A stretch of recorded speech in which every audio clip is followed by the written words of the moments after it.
We begin with the Paul Manafort trial. The jury is currently deliberating his fate for a third day. President Trump's former campaign chairman has pleaded not guilty to 18 charges. They include filing false tax returns, bank fraud, and failure to report foreign bank accounts. If Manafort is convicted on all counts and given the maximum sentence for each, he would receive a prison term of up to 305 years. But sources tell CBS News if Manafort is convicted, he is banking on a pardon from President Trump. CBS News Washington correspondent Paula Reid has been following the trial. She is outside the courthouse in Alexandria, Virginia. Hi, Paula. What is happening inside the court today? So now the jury is in its third day of deliberations. Earlier today, we were inside court. The judge brought the whole jury in. He confirmed that none of them actually discussed the case with anyone else, nor did they watch any news. They all agreed that none of them had done that. So they went back into deliberations. The judge also had some administrative stuff he wanted to handle with the lawyers. There have been some secret meetings between the lawyers and the judge during this trial, and those will be made public after the verdict. But he wanted to confer with the lawyers whether or not there was anything that would still need to remain under seal. But other than that, it's just watching and waiting here, Tanya. And Paula, the jury has been working on this decision since last Thursday, not including a break to go home over the weekend. How normal is the length of these deliberations?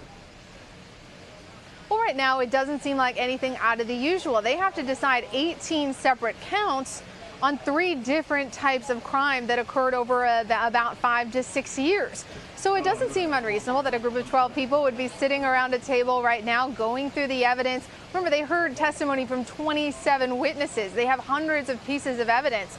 If they're being as methodical as they appear to be, it doesn't seem out of the ordinary that it would take them at least 3 days to make a decision in this case.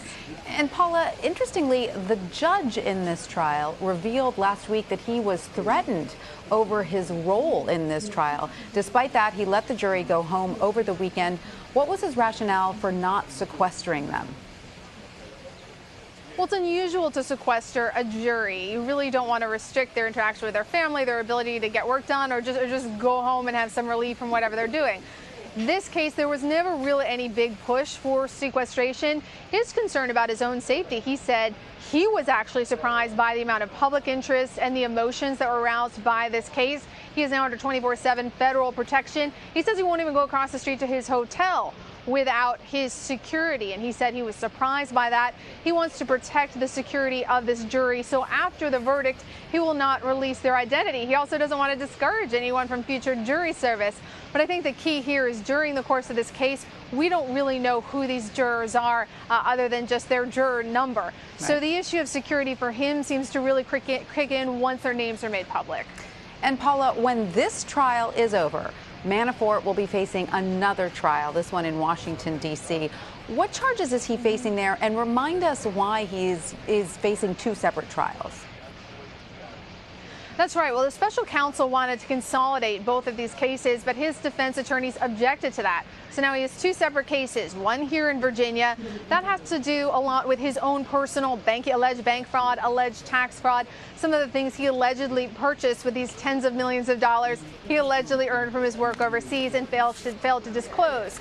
But the trial in Washington, that's going to focus more specifically on the kind of work that he was doing overseas, about the lobbying work that he did on behalf of a pro-Russian Ukrainian politician. There will also be an aspect of that in terms of the money that he failed to disclose. But really what they're focused on there is the fact that he failed to report to the Justice Department that he was working as a lobbyist for this pro-Russia Ukrainian politician. What's interesting, Tanya, is usually if you fail to disclose that kind of work, they send you a letter, you send in your form, you're good. It's very unusual to actually prosecute someone for failing to register as a foreign agent. And the special counsel has come under some scrutiny about why they're choosing this case to go all in and actually hold a criminal trial. So it will be interesting because it's such a unique type of case that we rarely see prosecuted. All right, Paula Reid outside the courthouse in Alexandria, Virginia. Thank you.